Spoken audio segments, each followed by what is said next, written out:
Jane Fonda eventually speaks the truth about John Wayne when she is 88 years old. Jane Seymour was Jane Fonda's real name. Fonda was born on December 21, 1937, in New York City. Jane Seymour Fonda was always going to be famous because she was the daughter of famous actor Henry Fonda, but her journey would not be a straightforward continuation of her father's renown. Instead, Jane Fonda made a unique identity for herself by having an amazing career, being brave in politics, and always being willing to question both society and herself. Fonda's early childhood was influenced by wealth, strict rules, and emotional ups and downs. Jane was raised in a family that valued creative achievement and emotional reserve. She often felt inadequate and alone, especially when her mother, Frances Ford Seymour, killed herself when Jane was just 12 years old. This deep loss had a lasting effect on my emotions and sent me on a lifetime search for meaning, self-worth, and purpose. Fonda went to Vassar College and other top schools,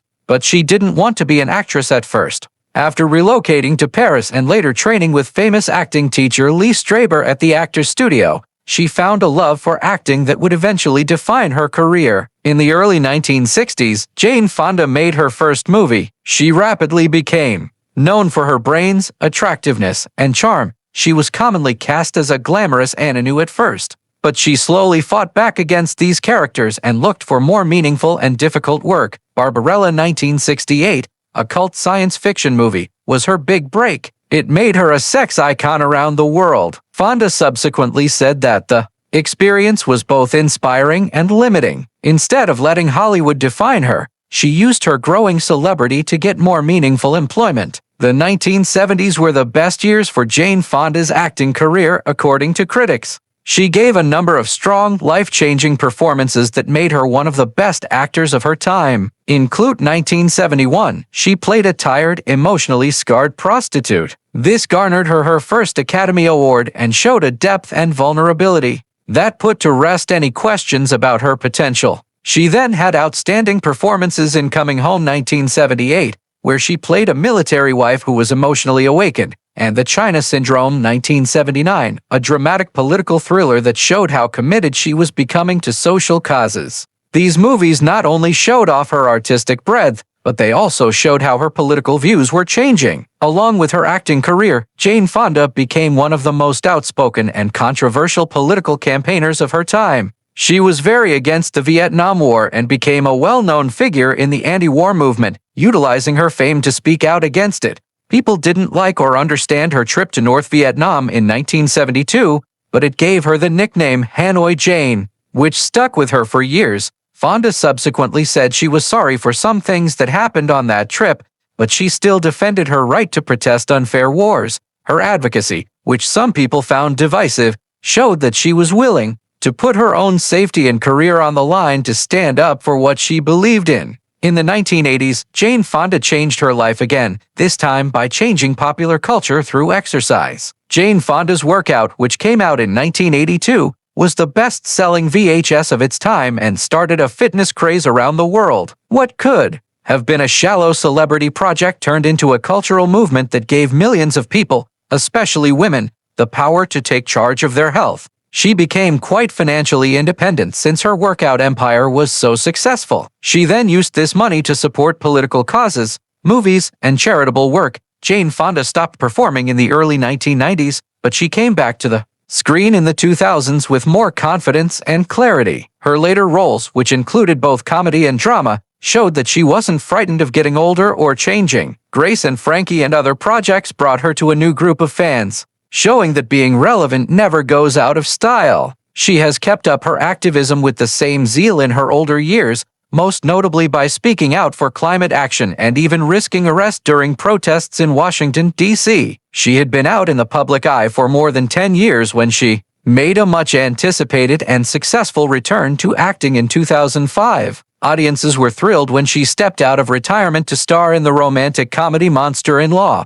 The movie not only exposed her to a new generation of viewers, but it also showed that her charm, wit, and strong presence on screen were still as strong as ever. In the 2000s and into the next decade, she showed that her brilliance wasn't limited to one time period by constantly reinventing herself with remarkable performances. Instead of slowing down, she took on a lot of different parts that showed off her depth, maturity, and long-lasting screen presence. In Georgia Rule 2007, she gave a strong and uncompromising performance that reminded people that she could still get their attention with her emotional intensity and courageous honesty. Then she wrote Peace, Love, and Misunderstanding in 2011, a movie that let her mix warmth, humor, and wisdom to show the attitude of a free-spirited mother whose values were different from those of the younger generation. Her later movies showed that she could do a lot of different things.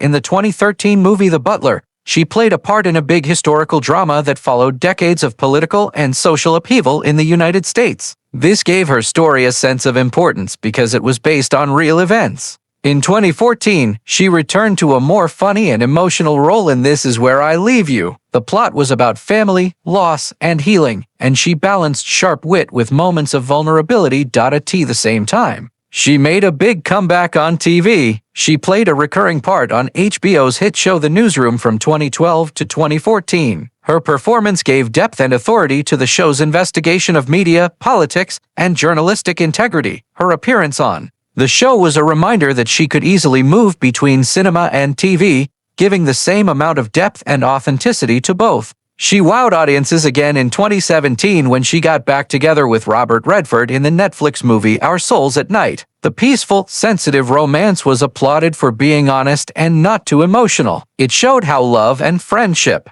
may grow later in life. Their relationship on television, even decades after they had worked together before, felt real and emotionally moving, and it touched people all over the world. The next year, she gained a new group of fans with the successful romantic comedy Book Club 2018. The movie was an unexpected hit, promoting friendship, self-discovery, and romance among older women. It made her even more of a cultural icon who refused to be defined by age. With each new project, she kept pushing the limits of what others thought she could do. She showed that passion, relevancy, and star power don't wane with time. They can actually get stronger. Jane Fonda's love life has been full of ups and downs. Just like the roles she has performed on television. She got married for the first time in 1965 to the controversial French filmmaker Roger Vadim. He helped define her early public image as a daring modern sex symbol. Their marriage got a lot of media attention because it combined the glitz of Hollywood with the elegance of Europe.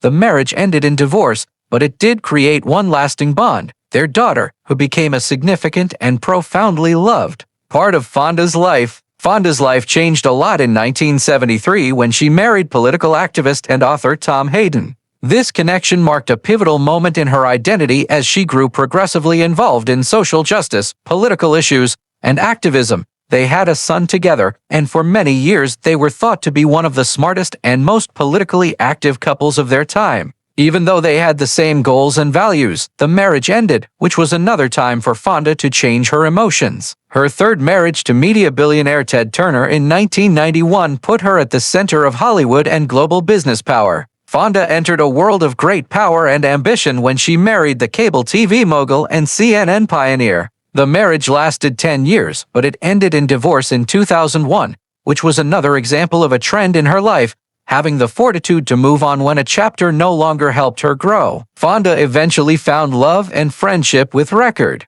producer Richard Perry. This partnership showed a calmer, more thoughtful time in her life. Instead of defining herself by her marriage, she chose to be independent, self-aware, and honest about her feelings. Jane Fonda's relationships depict the story of a woman who isn't afraid to change through love, sorrow, and reinvention. Someone who has always preferred being real over following the rules and growing over being comfortable. Jane Fonda, who is 88 years old, no longer feels the need to soften her words or back down from the beliefs that have shaped her life. She has a special clarity because of time, thought, and survival. And when she talks about John Wayne now, she does so with honesty and no bitterness. For years, their fight has been boiled down to headlines and sound bites. Fonda, on the other hand, says that the fundamental truth was always about morals, power, and the lies America told itself. Fonda has remarked several times that her fight with Wayne was never personal in the sense that many thought it was. She says that she didn't despise John Wayne as a person. "I loathed what he stood for and how many people thought it was the truth."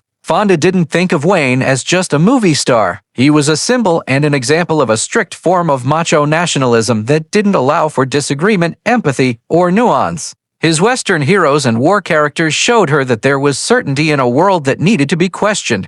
Wayne vehemently criticized Fonda for being against the Vietnam War, which was their most famous fight. She can still clearly remember what he said. She remembers that he branded me unpatriotic, dangerous, and a traitor. What bothered me wasn't the insult. It was the terror that made it happen. Fonda thinks that Wayne really thought that questioning authority would destroy the country he believed in. John Wayne needed America to be easy. No gray area between good and bad, right and wrong. Fonda has said that Wayne's beliefs were influenced by his generation and upbringing, but she won't let them go. She says, being a product of your time explains behavior, but it doesn't excuse it. She says that a lot of musicians from that time grew, listened, and changed. She thought Wayne never did. He went all in. He utilized his fame to make fun of anyone who disagreed with him. Fonda says she now understands why Wayne perceived her as a threat. She recalls, I was a woman who spoke loudly, without apology, and refused to stay in my place. That worried men like him more than any act of protest. Fonda's activism shocked people in Hollywood, where men have always been in charge. She wasn't only against the war. She was questioning the moral assurance that performers like Wayne had sold to millions of people. Fonda says she has no regrets, no matter what. She says, I paid a price. I lost roles. I lost fans. I lost years of calm, but I was okay with it. When asked if Wayne's insults ever made her doubt herself, she simply says, no, they only proved that I was doing the right thing. Fonda, who is now in her late 80s, thinks more about her legacy than about confrontation. She thinks that history has made John Wayne's image more nuanced in ways that seemed inconceivable. She thinks that people are finally inquiring who he was outside of the movies and that they are understanding that heroes can be really imperfect. She thinks that coming to terms with it is good for her. The United States needs more facts and less falsehoods. Fonda also says that time has calmed her fury, if not her judgment. She says she doesn't bear rage anymore. Rage is heavy, but truth is light. She wants future generations to know that her conflict with Wayne was never about her ego. She says it was about conscience, and conscience never goes away. Jane Fonda doesn't want to be vindicated in the end. She wants to be understood. She says that John Wayne stood for certainty. I stood up to be asked questions. History tells us. Which was more important? Her voice may be softer now that she's 88, but her determination is still strong. Even when it's not popular, stating the truth can outlast even the biggest legends.